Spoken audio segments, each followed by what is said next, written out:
Biblia en la primera carta a Pedro, 1 de Pedro capítulo 4, 1 de Pedro capítulo 4, versículo 12 al 19. 1 de Pedro 4, versículos 12 al 19. Amados, no se sorprendan del fuego de prueba que os ha sobrevenido, como si alguna cosa extraña les aconteciera, sino gócense por cuanto son participantes de los padecimientos de Cristo, para que también en la revelación de su gloria se gocen con gran alegría. Si son vituperados por el nombre de Cristo, son bienaventurados, porque el glorioso Espíritu de Dios reposa sobre vosotros. Ciertamente de parte de ellos, Él es blasfemado, pero por vosotros es glorificado. Así que ninguno de ustedes padezca como homicida, o ladrón, o malhechor, o por entremeterse en lo ajeno. Pero si alguno padece como cristiano, no se avergüence, sino glorifique a Dios por ello. Porque es tiempo de que el juicio comience por la casa de Dios. Y si primero comienza por nosotros, ¿cuál será el fin de aquellos que no obedecen al Evangelio de Dios? Y si el justo con dificultad se salva, ¿en dónde aparecerá el impío y el pecador? De modo que los que padecen según la voluntad de Dios, encomienden sus almas al fiel Creador y hagan el bien. Muchos cristianos no han entendido lo que es la vida cristiana. Y uno de los ejemplos que la Biblia usa, o una analogía para comparar qué es la iglesia, es el matrimonio. Y en el matrimonio, muchos de ustedes que también están recién casados, tenemos siempre ideas de las telenovelas y fueron felices el príncipe y su amante, o su amiga o su esposa, por los siglos de los siglos. Y viene la luna de miel y se acaba la luna de miel. Y comienzas a descubrir, ah caray, ¿con quién me casé? O ah caray, yo no sabía, chiquita, que tenías ese genio. Y yo no sabía que eras tan flojo. Ni sabía que dejabas tus calcetines que huelen a queso manchego cuando te levantas de la cama. Y comenzamos en el matrimonio a salir de la burbuja y del mundo ficticio y fantasioso en el que creíamos que era casarse. Y no sabemos que el matrimonio es algo por lo cual toda la vida se tiene que luchar.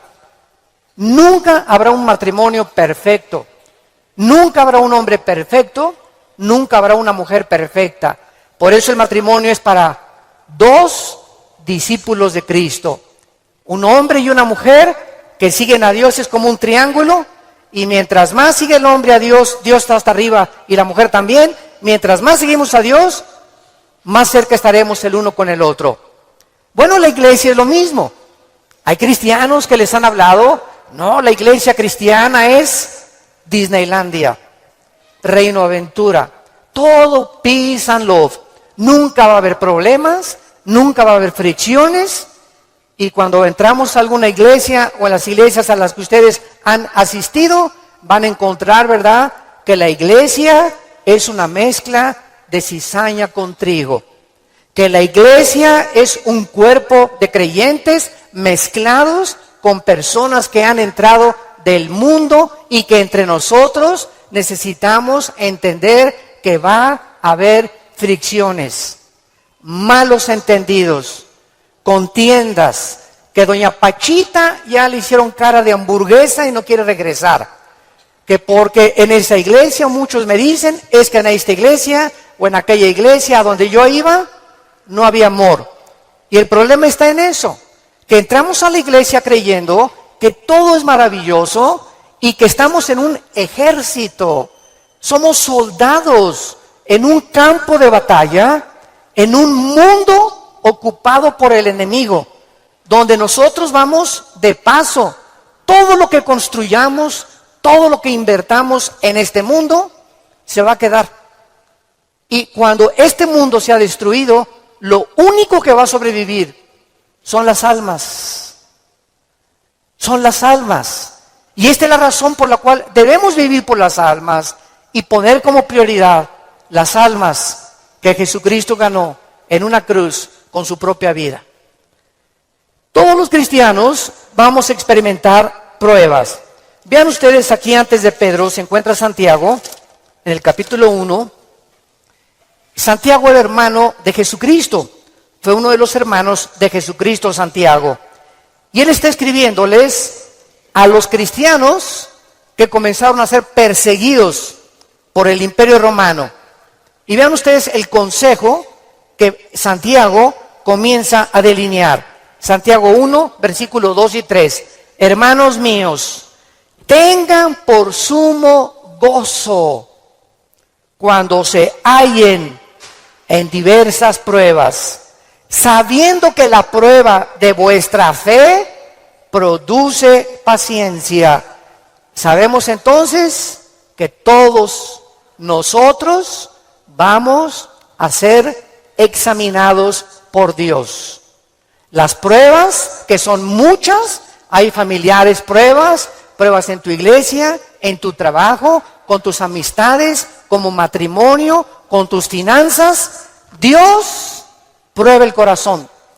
Y dice Santiago, no se sorprendan, no se maravillen de que de repente hay muchas pruebas.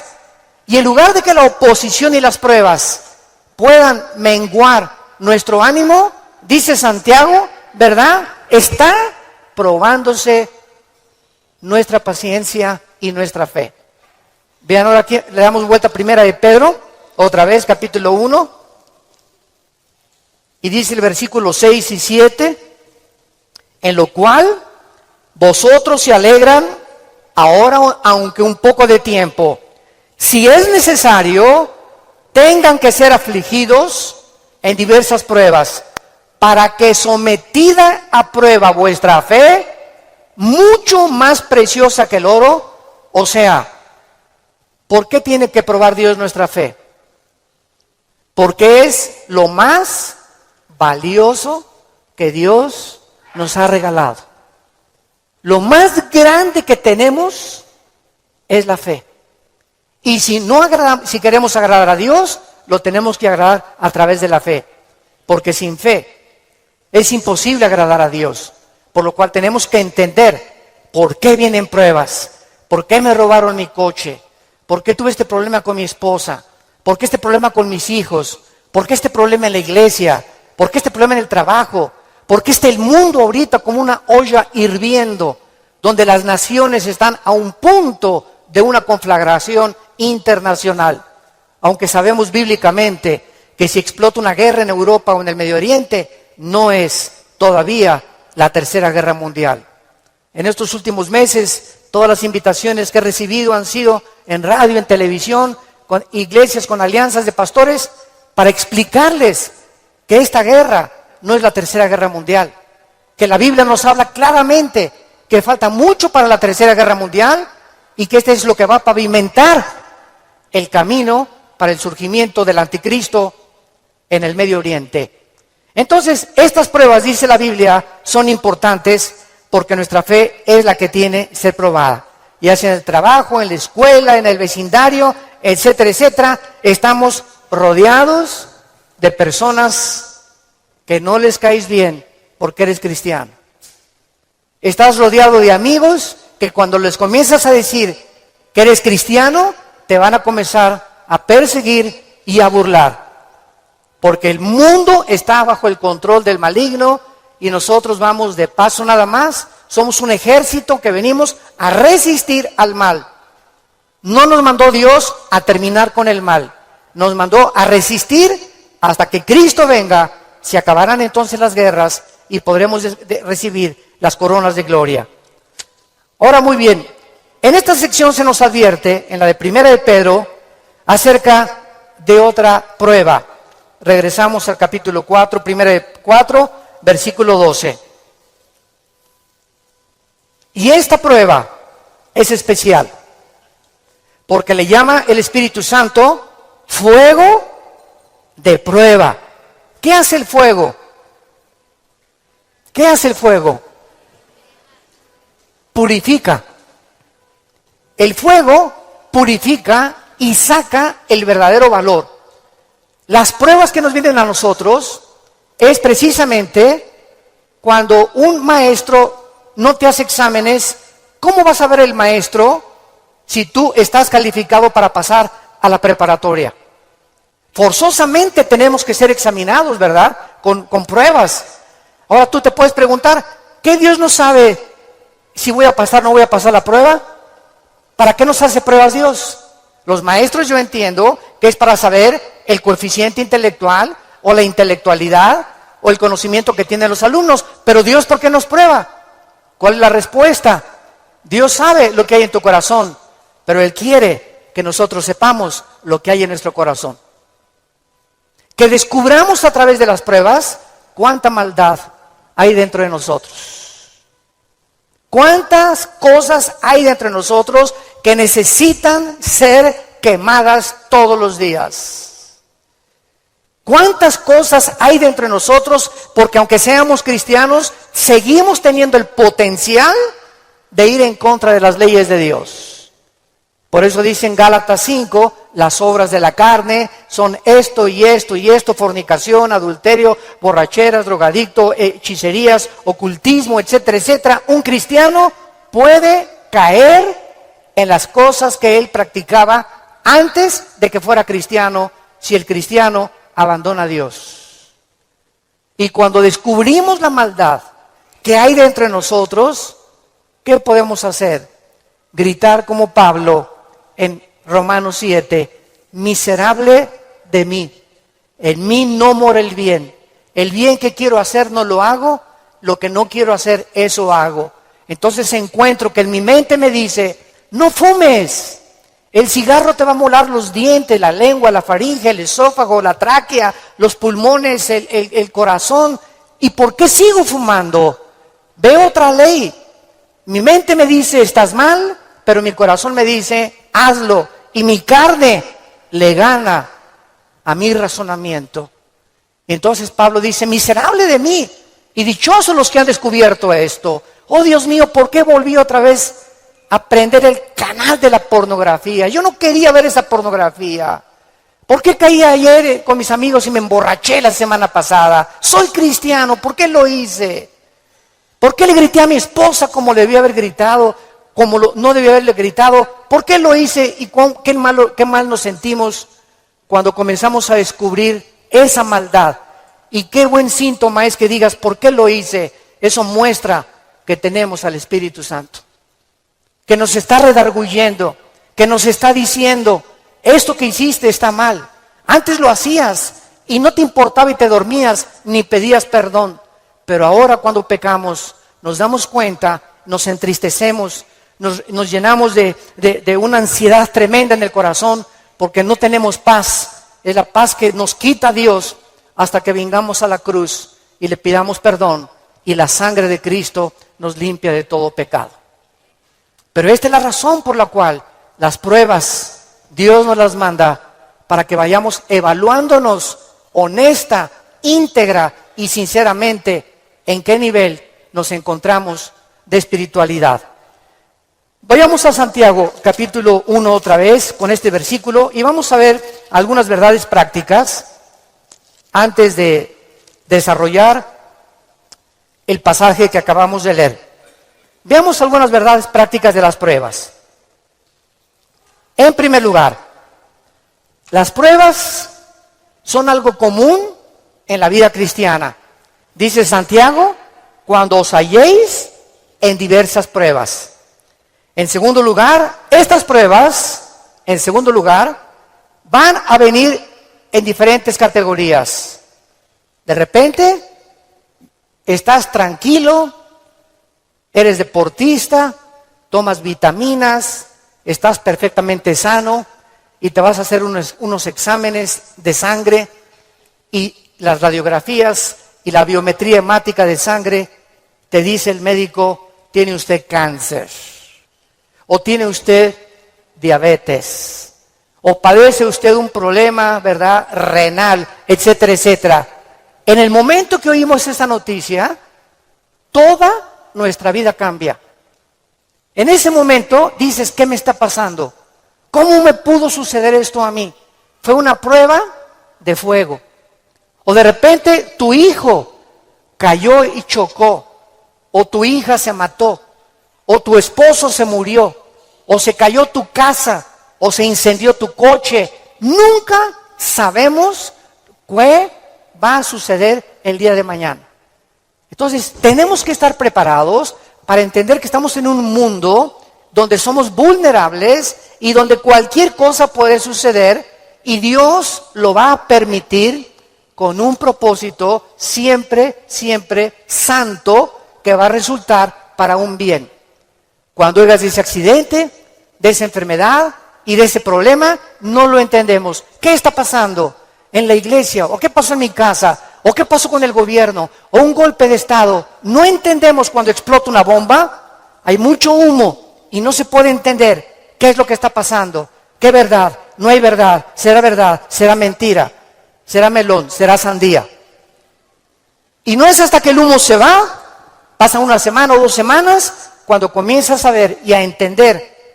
Si tú en esa prueba, escúchame muy bien, durante esa prueba que estás atravesando, no te sueltas, pase lo que pase en tu vida.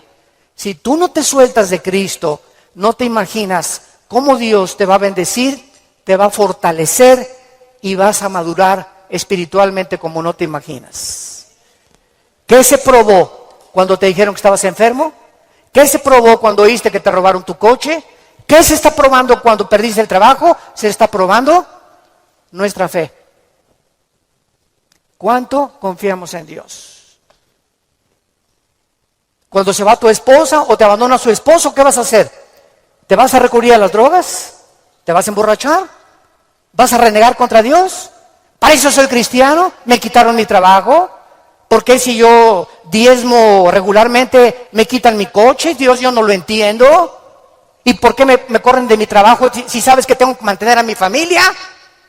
Dios está buscando que nosotros veamos nuestra reacción, porque nuestra reacción determina el nivel espiritual que tenemos de fe. Y es precisamente en esas pruebas, en esas reacciones, donde Dios sabe cómo vas a reaccionar. Vamos rápidamente a Génesis capítulo 22. En el Antiguo Testamento, y veamos la prueba de fuego que pasó a Abraham.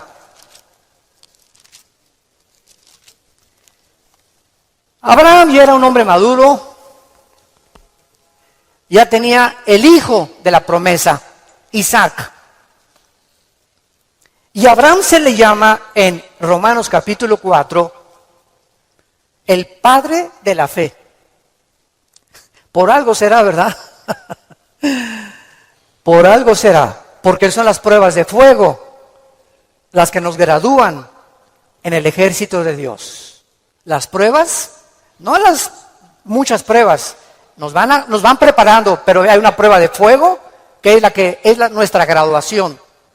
Cuando ya Dios se da cuenta que no importa lo que pase en tu vida, nunca te soltarás de Él. Nunca blasfemarás de su nombre, nunca te llenarás de rencor ni de amargura contra nadie. Hayan hecho lo que te hayan hecho o lo que nos hayan hecho, el veneno más grande que nos impide graduarnos es la amargura. Es el veneno más grande de la vida cristiana. Bueno, aquí se encuentra Abraham, capítulo 22 del Génesis, y dice, aconteció después de estas cosas, o sea, estas cosas son todas las pruebas que Abraham había atravesado, que probó Dios a Abraham. Abraham podría decir, ¿otra? Oye, ¿otra, Señor? ¿Es juego? O sea, ¿otra prueba? Pero Adán, quiero decirte una cosa, Abraham, esta prueba, ¿verdad? No te imaginas va a ser la bendición más grande para tu vida y para 1000 generaciones después. A los que les interese la palabra prueba en el hebreo, es la palabra nasá, con H al final. Cuando dice probó, es la palabra nasá. Escuchen lo que significa probar en el hebreo. Manifestar el corazón por medio de la presión. No es hasta que la presión viene a nuestras vidas que se sabe lo que tenemos escondido en el corazón. ¿No es cierto? No es bajo la presión donde se prueba el carácter de los hombres. Bajo la presión. Dice la Biblia, esto es lo que Dios quería hacer. Poner presión en Abraham para darnos un ejemplo a nosotros de cómo reaccionar. ¿Y cuál fue la prueba de fuego que Dios le puso a Abraham? Dame a tu hijo Isaac, versículo 2. Señor, no te oí bien, creo que me está fallando el oído. ¿Qué dijiste? Que me des a tu hijo. Señor, ¿estás bien? ¿No necesitas un mejoral? ¿Me estás hablando? ¿Eres tú? ¿No será un demonio el que me estará hablando? Señor, tú me dijiste que este hijo era el hijo de la promesa, no era Ismael. Tú me prometiste que era Isaac y la semilla de Isaac, el esperma de Isaac, la descendencia de Isaac, donde el Mesías, el Salvador que has prometido, iba a venir. ¿Cómo me lo pides? ¿Y cuál es la respuesta de Isaías 55, 8 y 9?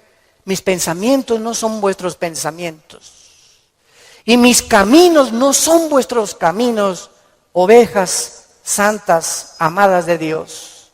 Así como los cielos son más altos que la tierra y mis pensamientos más altos que ustedes, así es como yo tengo que pensar para que ustedes comiencen a entender que yo no pienso como ustedes y que la fe es mantenerte de pie y seguir creyendo aunque no haya explicación inmediata.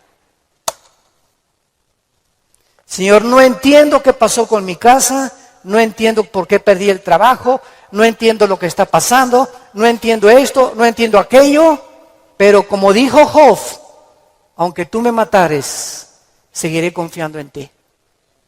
Y seguiré esperando y sabiendo que cuando se disipe el humo y entienda tus caminos, tienes algo mejor para mi vida. Esa es la fe. ¿Y qué hizo Abraham? No abrió la boca, no discutió. No vemos aquí que se puso al brinco con Dios. Abraham, Isaac, ven hijo mío. Muchachos, los siervos de Abraham, traigan la leña. Y entonces los dejó ahí en el monte a los siervos y agarró a Isaac y comenzaron a subir al monte Moriah. Escuchen, el monte Moriah fue donde Dios no perdonó a su hijo. Dios perdonó a Isaac, pero Dios no perdonó en el mismo monte a su hijo Jesucristo 4000 años después. Y cuando iban camino al monte, le dice Isaac a Abraham, Padre, ¿dónde está el sacrificio? Y Abraham no le dice nada. Dios proveerá. Y entonces se acuesta Isaac y lo amarra a Abraham, y cuando levanta la mano, dice el versículo 10 y el versículo 11, y extendió Abraham su mano y tomó el cuchillo para degollar a su hijo. Entonces el ángel de Jehová le dio voces desde el cielo y dijo, Abraham, Abraham. Y él respondió, heme aquí. Y dijo, no extiendas tu mano sobre el muchacho, ni le hagas nada, porque ya conozco que temes a Dios, por cuanto no me rehusaste darme a tu hijo. Dios, síganme con cuidado, no estaba buscando el sacrificio de Isaac. Dios estaba buscando el sacrificio de las emociones y los sentimientos de Abraham.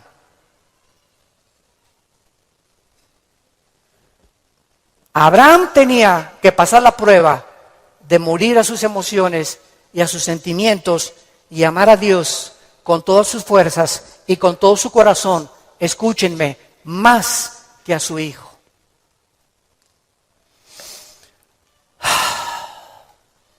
En el Nuevo Testamento se acercaron a Cristo, se los voy a explicar con más detalles, y le dijeron, ¿cuál es el más grande mandamiento?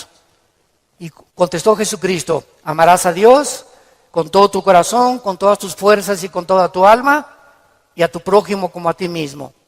Muy bien, hace algunos años yo le pregunté, orando le pregunté a Dios, porque alguien, ¿verdad?, me metió una idea satánica, un ateo, en un hotel, me acuerdo que se acercó y me dice, oiga, señor Alducin, el Dios que ustedes adoran es un misógeno, es un ególatra, es un Dios que solamente busca a Él, que nada más dice, ámame a mí con todo tu corazón, más que a tu esposa, más que a tus hijos. ¿Cómo puede ser esto posible?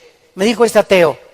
¿Cómo puede usted reconciliar a un Dios que nos diga que lo amemos más a Él que a la propia familia? Y entonces me fui muy confundido. Me comenzó a dar vuelta, porque en ese momento me quedé así, ¿verdad? Le dije, ¿sabe una cosa? Voy a orar y le prometo que voy a buscar una respuesta de Dios. Nadie me había hecho nunca ese ataque a mi fe. Entonces pasó como unas 2 semanas, me puse a orar, ayuné como 2 días buscando esta respuesta y fue tan clara de parte de Dios. Y el Señor me mostró en la Biblia lo siguiente. Mira, hijo, me dice Dios, cuando yo les pido a ustedes, ámenme con todo mi corazón y con toda mi mente, ¿saben por qué se los pido? Porque tu mamá, tu esposa y tus hijos y tu perro Fido y tu cotorro y lo que más amas en tu vida y tu jarrón chino y la casa que tienes y que la amas, todo lo vas a perder y al final de tu vida te vas a quedar solo. Todos nos quedamos solos al final de la vida. Los hijos se tienen que ir, si no se casan, se mueren, la esposa tiene que morir, él tiene que morir, escúchame muy bien. Y si tú tenías todos tus afectos en tu hijo que se fue, o en tu esposo que se fue, o en tu perro que te quitaron, cuando se vaya tu hijo, cuando te quiten a tu esposo, cuando te abandone tu mujer, te vas a hundir porque no tendrás las fuerzas de seguir viviendo. Pero cuando amas a Dios con todo tu corazón y con toda tu alma, y pierdes algo por acá, y pierdes algo por acá, y pierdes esto y por acá, ese amor que tú le tienes a Dios es el que nos sostendrá para seguir viviendo con Él, con las fuerzas de seguirlo amando.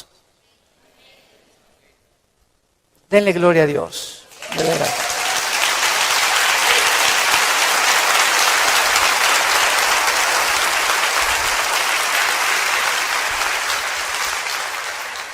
La fe es creer aunque no entendamos. Si Dios lo dijo, tiene una razón. Detrás de cada mandamiento de Dios se encuentra la sabiduría de Dios.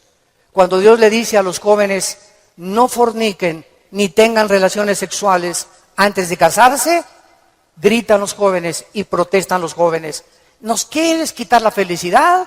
¿Qué tiene? ¿Así nos vamos a conocer mejor antes de casarnos? Pero detrás de esa prohibición que Dios tiene es el inmenso amor que Él nos dio desde la cruz. Por amor te lo digo, jovencita, te dice Dios, por amor que te tengo, joven que me escuchas.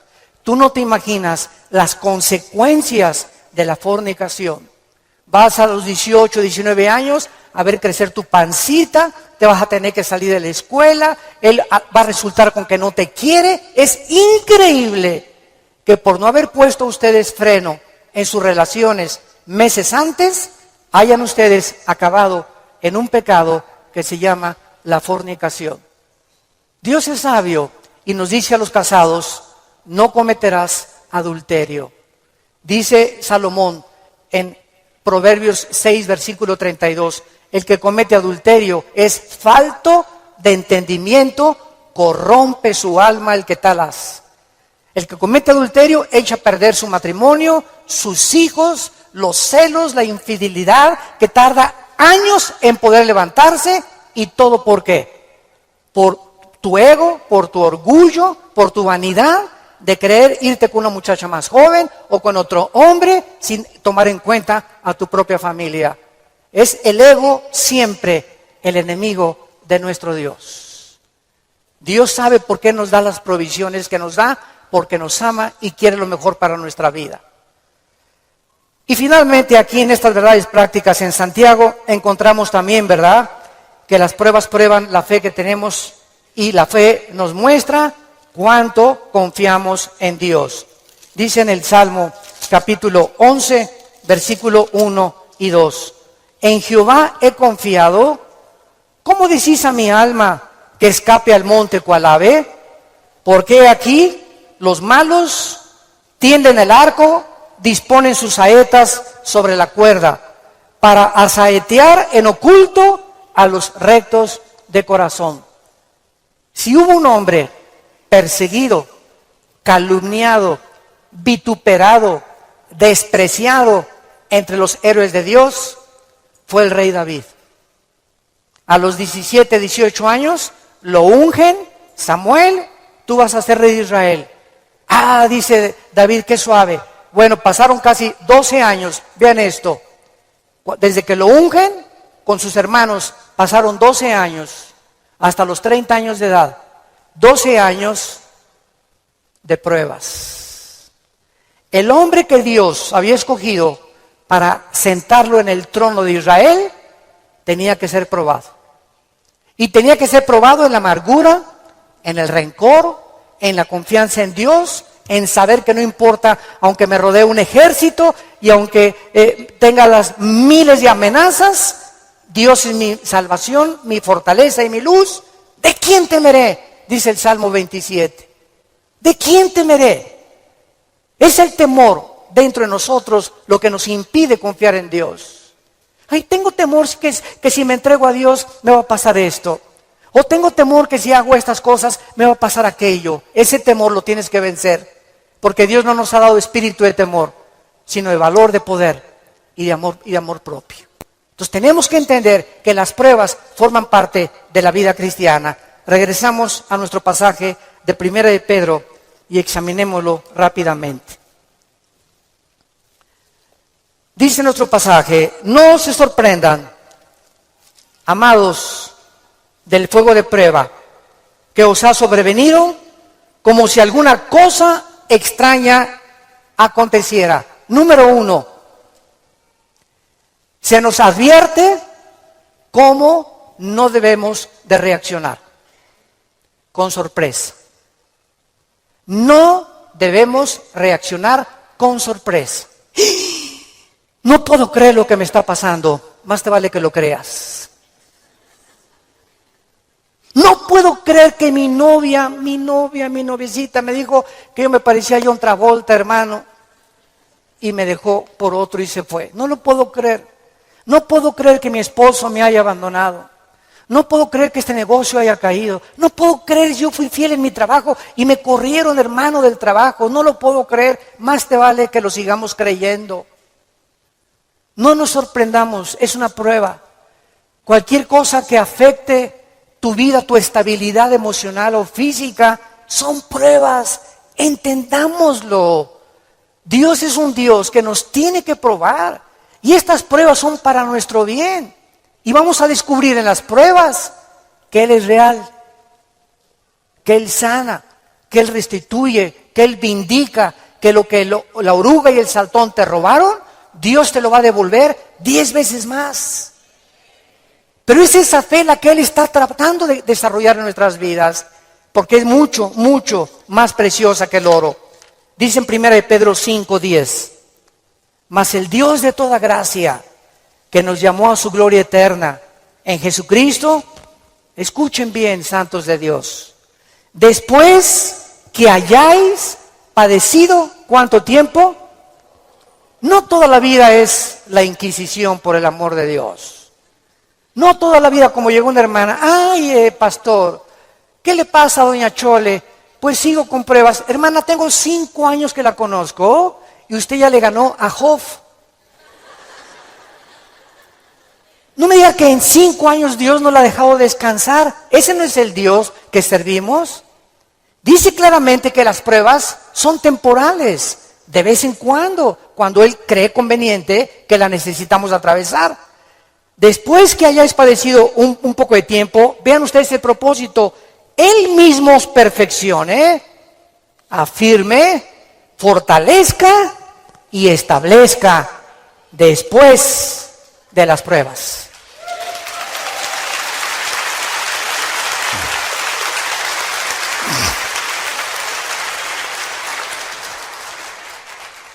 Ahora, veamos lo que tenemos que hacer.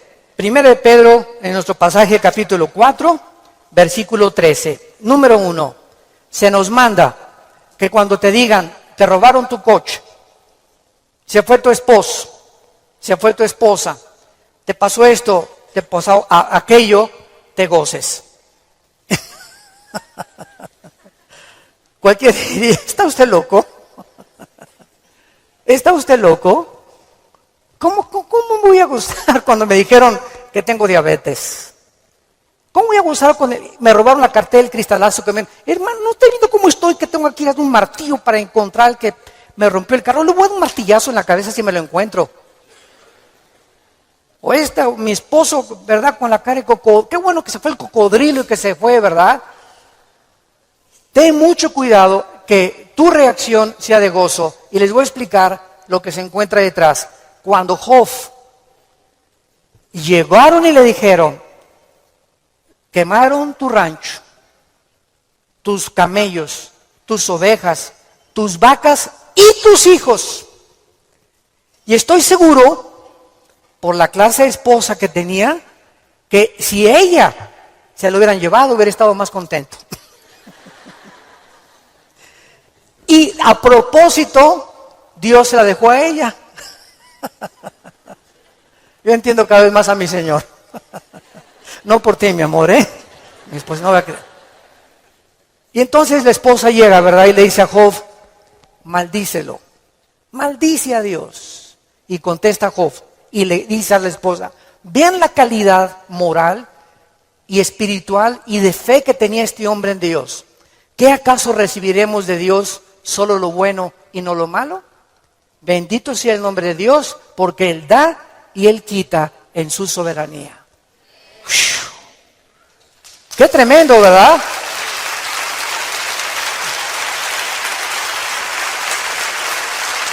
¡Qué tremendo! Entonces, en ese momento, cuando somos asaltados por dudas y malas noticias, en otras palabras, porque son malas noticias, en ese momento tengamos mucho cuidado de no permitirle a nuestro corazón que nos gobierne la lengua. Porque de la abundancia del corazón habla la boca. Entonces, en lugar de proferir maldiciones o acusaciones, o eres tú Dios, o compartirlo con otras personas, híncate. Híncate. Filipenses 4, 6 y 7. Híncate y dale a conocer a Dios, Señor, no entiendo lo que está pasando. No entiendo por qué me pasó esto. ¿Por qué esta enfermedad? Oh Dios, no entiendo, pero quiero seguir confiando en ti. Solo te pido que mientras esto pasa y no lo entiendas, me fortalezcas y me muestres la razón para que yo pueda seguir bendiciéndote y adorándote.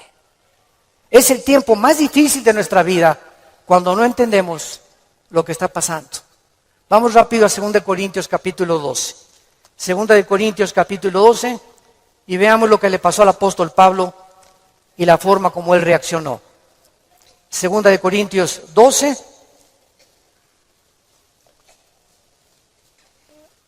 Pablo fue uno de los pocos hombres, junto con Enoc y Elías y el apóstol Juan, que subieron al cielo. En el Nuevo Testamento, Pablo y Juan fueron los dos únicos apóstoles que subieron al cielo sin morir. Fueron sacados de su cuerpo espiritualmente. Y Pablo lo llevó Dios al tercer cielo, donde habita Dios. Y cuando Pablo regresó a la tierra, su espíritu salió de su cuerpo y su espíritu volvió a entrar a su cuerpo. Pablo dice que lo que él oyó allá en el cielo y lo que él vio, no había palabras humanas para poder describirlo. Y como fue una experiencia tan impresionante, pero tan grande, que cabía la posibilidad, dada la naturaleza humana pecaminosa que aún tenemos, Dios tuvo que darle una prueba a Pablo y ponerle un aguijón en su cuerpo físico, alguna enfermedad. Y esta enfermedad no sabemos qué es. Algunos han especulado que era algún problema oftalmológico, porque dicen Gálatas, mira con cuán grandes letras les escribo. Bueno, no sabemos, ¿no? Entonces Pablo tenía algo en su cuerpo que lo atormentaba. Y se hincó delante de Dios y le dijo, Señor, quítame este aguijón. No, Pablo. Señor, te ruego, quítamelo. No, Pablo. Señor, te lo imploro con mi corazón. Si quieres me voy a la villa y de vuelta de rodillas. Hago lo que tú quieras, quítame este aguijón. Y Dios le contesta y le dice en el versículo 9. Y el Señor me ha dicho, bástate mi gracia. ¿Por qué? Porque mi poder, y lo traduzco en el original griego, está en presente continuo. Mi poder se está perfeccionando a través de esta dolencia física que he permitido que tú tengas. Mi poder se está perfeccionando mientras tú estás sufriendo esta enfermedad en la que estás atravesando. Y entonces Pablo, cuando entiende, detrás de lo que no entendía, por qué Dios permite eso en su vida, contesta Pablo y dice, por tanto, de buena gana me gloriaré más en mis debilidades para que repose sobre mí el poder de Cristo. Hace poco mi esposa y yo estábamos en Dallas y ¿se acuerdan de este muchacho que no tiene brazos ni piernas? Muchos de ustedes lo conocen. Bueno, su esposa es mexicana, de Chihuahua. Y estuvimos ahí como una hora mi esposa y yo y nuestros 3 hijos compartiendo con ellos en una iglesia de Dallas y nos querían conocer también a nosotros, bueno, que también conocían nuestro ministerio, etcétera, etcétera. Y cuando yo me acerqué a abrazarlo, a este muchacho, ¿de dónde lo agarro? Nunca había tenido esa impresión, me quedé como paralizado, ¿qué hago, no? Y él me hacía así, bueno, pues entonces como un costal, ¿verdad? Lo agarré y lo hice así. Y me dice, levántame. Y le comencé a hacer así. Y entonces le pregunté y le dije, sinceramente, platicando con él, ¿por qué nos dijiste que quién era feliz? Y entonces, en la reunión que él tuvo, le preguntó a la gente, ¿quién de ustedes es feliz? Y muchos que estaban, yo sí o no. Y me dice, yo les quiero contestar algo. Dios permitió que naciera sin brazos y sin piernas para que yo fuera un testimonio que la felicidad no se encuentra en estar completo, sino en tener el poder de Dios viviendo en tu vida.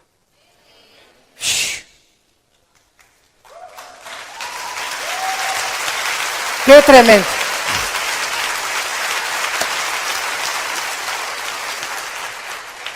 Mi esposa y yo nos bañamos de lágrimas. Tenemos piernas, tenemos brazos, tenemos casa, Conflex, un carro, lo que sea, nuestros hijos, y estamos descontentos. Teniendo contentamiento, teniendo sustento y abrigo, estamos contentos porque estamos vivos. Nosotros estamos completos y él era más feliz que la mitad de los que fueron a escucharlo. Él riéndose, y era una felicidad, ¿no es cierto, Marta? Un gozo sincero. Él no estaba fingiendo, él estaba lleno del poder de Dios. Y transmitía en sus ojos esa paz, ese contentamiento, esa aceptación. Él dijo que a los 12 años se quiso suicidar porque todavía no había aceptado a Cristo. Y se metió y dice, ¿cómo me suicido? ¿Con qué? Ni modo que agarre una pistola y le haga así, ¿verdad? Se metió a la tina del baño y con la boca abrió la llave y se quería morir ahogado.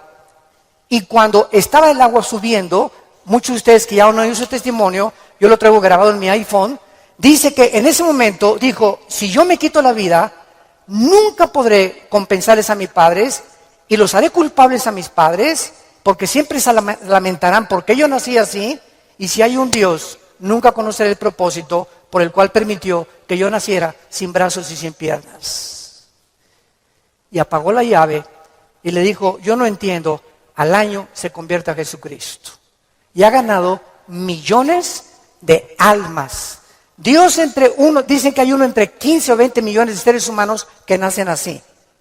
A este muchacho Dios lo escogió Dios para dar un mensaje al mundo. La felicidad no está en el dinero, ni en tener salud, ni en tener casa, ni en tener vehículos, sino si tú tienes a Jesucristo y la paz de Él que sobrepasa todo entendimiento.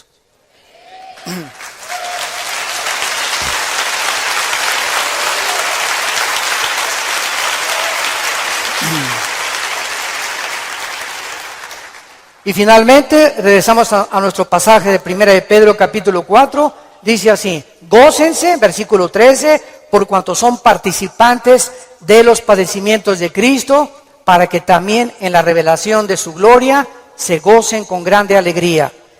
En penúltimo lugar, las pruebas nos están haciendo parecernos más a Jesús. Porque es precisamente en las decepciones, en las desilusiones, en las traiciones, en la persecución, en el abandono de tu esposa, en la muerte, etcétera, etcétera, en todas estas cosas que forman parte de la vida, donde comenzamos a entender que no nos sorprendamos, estamos en un mundo muy feo, donde el pecado abunda.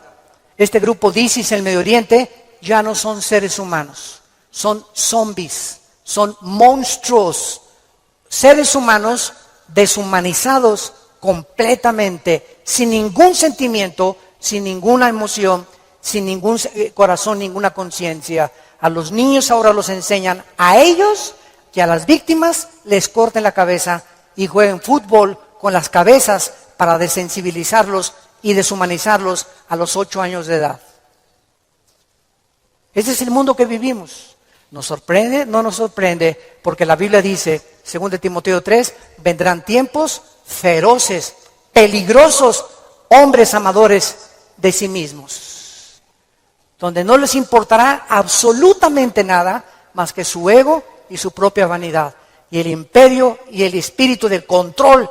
Todo espíritu que quiera controlar y dominar a los demás es un espíritu de brujería.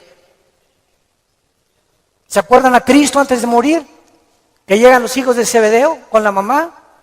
Oye, cuando vengas, quiero que mi hijo Pancho y Pancholín se sienten junto a ti. A este nómbralo ministro de Hacienda y procurador de la República.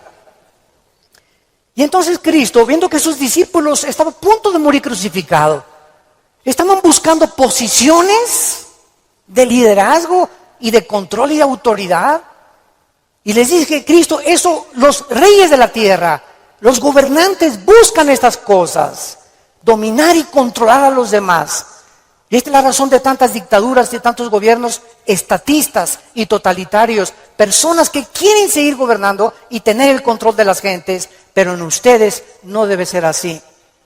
Y Cristo nos da el secreto. El que quiera ser grande de todos nosotros, lávele los pies a los demás. Sea siervo de los demás. No busques grandezas para ti, busca servir. Porque el más grande entre nosotros siempre será el que siga las pisadas de su maestro. Gracias por tu palabra, Señor, en esta mañana. Gracias, Señor, porque si somos vituperados en el nombre de Cristo, somos bienaventurados. Así que ninguno de nosotros padezca como homicida o ladrón, o que las pruebas que tengamos sean por nuestros pecados. Pero si padecemos como cristianos, no nos avergoncemos. Glorifiquemos a Dios por ello. Encomendemos toda nuestra causa a Dios, porque Él es soberano. Nunca nos dejará y nunca nos desamparará. Bendecimos, Padre, a todos nuestros enemigos. Bendecimos a los que nos calumnian y contienden contra nosotros. Te damos las gracias por estas pruebas, porque está probando lo que hay en nuestro corazón. Si no perdonamos 70 veces 7, no hemos crecido en la gracia y el conocimiento de Jesucristo. Si hay alguna persona en esta mañana que aún no tiene a Jesús, que aún no tienes este corazón que Dios quiere que tú tengas, esta comprensión de la vida espiritual y de lo que es la iglesia y el cristianismo, ven a la cruz, entrégale tu vida diciéndole estas palabras, ahí con todo tu corazón: Señor mío y Dios mío, te pido perdón por mi vida, por mis pecados, por mi rebelión a mandamientos que antes no entendía. Ahora sé que tus pensamientos son inmensamente mucho más grandes que la forma como yo creo que tú debes de ser. Tú me creaste y me hiciste nacer con un propósito en la vida. Gracias por la salud que tengo en este momento, por el matrimonio que tengo, por los hijos que nos has dado, por el fruto que traigo en mi vientre, por la casa que tenemos, por todo lo que nos rodea, por el agua, por la luz, las montañas, los cambios de clima. Te bendigo, Señor, haberme puesto en este planeta donde te puedo conocer. Creo que en la cruz pagaste con tu sangre por mi vida y mis pecados. Y te pido, Jesús, porque creo que a los 3 días resucitaste de los muertos, que entres a mi corazón como mi Señor y mi Salvador. En el nombre de Jesús.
Anh hay mơ mộng mình thức xa xôi, không màng về tình ái muôn nơi, sống cho là trọn kiếp đây thôi, đâu quan tâm gì chuyện đời. Thế mà lại ngâm tương tư ông tầm bà muối xa tơ, đêm nằm trộm nhớ mơ mơ về ai. Thì ra anh yêu rồi, từ ánh mắt nụ cười, từ đôi môi gọi mưa sao xuyến lòng anh. Thì ra mê em rồi, ngày hay đêm ôm lời, chỉ nghĩ đến em thôi, đó là do anh đã yêu rồi, anh đã yêu rồi, anh đã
mơ mộng mình thứ xa xôi, không màng về tình ái muôn nơi, sống cho là trọn kiếp đây thôi, đâu quan tâm gì chuyện đời, thế mà lại